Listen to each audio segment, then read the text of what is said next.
अस्सलाम वालेकुम नाज़रीन, प्रोग्राम टाइकून के एक नए एपिसोड के साथ मैं हूं आपकी होस्ट शाहीन अतीक।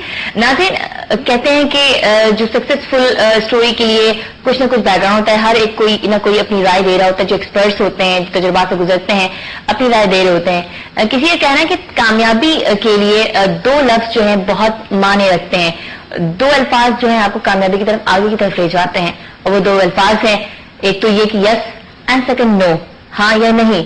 और ये कि आप पे डिपेंड करता है इस ताकत को आप कब कहां कैसे इस्तेमाल करना चाहते हैं। हम वैसे तो यस कहने के एक्सपर्ट हैं, मास्टर हैं, कि जब जहां मौका मिला जी जनाब हाँ ये वो कह देते हैं, लेकिन कभी ना की ताकत को हमने इस्तेमाल नहीं की। कहीं गलत हो रहा हो तो हमने नो कहने की जरूरत हम नहीं कर पाते। अब हाँ कहने की मास्टर हम नहीं, लेकिन हमें कोशिश करना है, प्रैक्टिस करनी है कि ना कब और कहां कैसे कहना है, क्योंकि इसी के पीछे आपकी सक्सेसफुल स्टोरी छुपी होती है।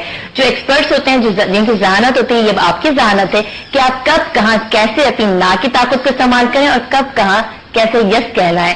आज हम आपकी मुलाकात एक ऐसी शख्स से करवा रहे हैं जिन्होंने अपनी जिंदगी में जो उनकी एक्टिविटीज रही, जो कामयाबियां रही, जो उन्होंने काम किया, किस तरह से उनकी लाइफ का सक्सेसफुल जो स्टोरी है, उनकी लाइफ की जो सक्सेसफुल स्टोरी है वो क्या है, वो हम जानने की कोशिश करेंगे आज के प्रोग्राम टाइकून में। एफरोज केमिकल्स के चीफ एग्जीक्यूटिव आज मेरे साथ एज गेस्ट मौजूद हैं, अब्दुल्ला फिरोज साहब। उनको वेलकम करते हैं अपने प्रोग्राम में। अस्सलाम वालेकुम। वालेकुम अस्सलाम व रहमतुल्लाहि व बरकातहू। सर, सबसे पहले क्योंकि जैसा कि हम बात करी थी यस एंड नो की जो पावर होती है, इस हवाले से बात वक्त ये होता है कि कहीं हम इसी बात से स्टार्ट करते हैं कि कहीं हमें कहना जो होता है कि ना कह देना चाहिए, कोई गलत बात होती है, लेकिन हम में इतनी जो कह लें इतना कॉन्फिडेंस नहीं होता, इतनी पावर नहीं होती कि जो हम कह सकें या यूटिलाइज कर सकें। ये कितना हर्ट करता है किसी भी सक्सेसफुल इंसान को पीछे करने में?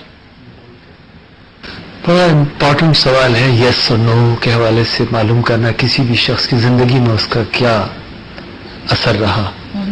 तो जैसे आज का इंटरव्यू ले लीजिए, आपके यहाँ से मुझे कहा गया कि भाई इंटरव्यू करना चाहते हैं, मैंने उसमें सोचा कि इस इंटरव्यू से मैं क्या हासिल कर सकता हूँ।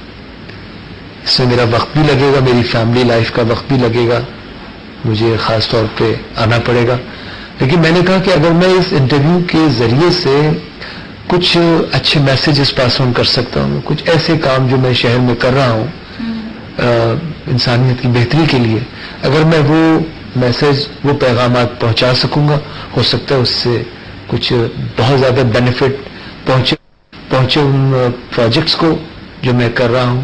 तो ये है, वो करना मेरे लिए बड़ा आसान था, मेरे पे कोई कंपल्शन नहीं है, मैं ना कर सकता था बहुत आसानी के साथ, लेकिन हाँ करने में एक मकसद था जिसकी वजह से मैंने हाँ करा।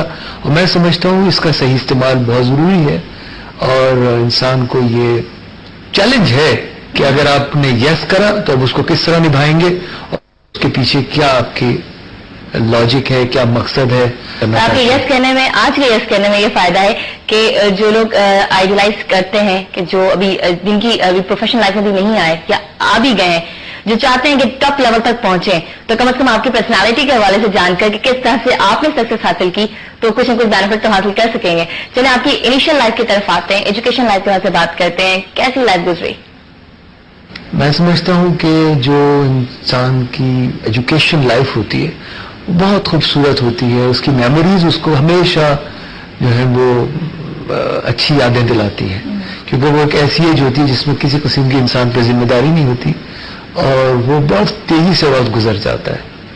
मैं अगर पीछे मुड़ के देखता हूँ तो मेरी एजुकेशनल लाइफ या मेरा बचपन जिसे कहते हैं, जो स्कूलिंग जिसे कहते हैं, वो कई उसके दौर रहे। मिसाल के तौर पे मुझे याद आता है कि मैंने फ्रोबल स्कूल में भी स्कूलिंग की, जो कि अब उसका नाम, स्कूल का नाम नासरा स्कूल है। फिर उसके बाद कुछ अरसे हैप्पी स्कूल में भी रहा, फिर उसके बाद हबीब पब्लिक स्कूल में क्लास 2 में मेरा एडमिशन हुआ, और हबीब स्कूल से ही मैंने मैट्रिक किया 1970 में। बहुत अच्छी यादें हैं। मजा कहाँ पे आया हबीब पब्लिक में? क्योंकि ज्यादा वक्त हबीब पब्लिक स्कूल में रहा तो बहुत सारे इवेंट्स हबीब स्कूल से वाबस्ता रहे। वहाँ पे खेलों के बड़े बड़े मैदान थे, हबीब स्कूल आउटस्टैंडिंग था हॉकी में, स्विमिंग में, और वहाँ की अपनी राइफल प्लाटून थी। तमाम तर नेशनल डेज में हमारा स्कूल हिस्सा लिया करता था, मार्च पास्ट में। जिन स्कूलों में दूसरी स्टडीज के साथ साथ जो दूसरी एक्टिविटीज होती हैं, हेल्दी एक्टिविटीज होती हैं, वहां के स्टूडेंट को हमेशा देखा गया है कहीं ना कहीं किसी मुकाम पे अपने आप को मनवाया है मुख्तलिफ फील्ड में। तो इतना इम्पोर्टेंट रोल एक्स्ट्रा एक्टिविटीज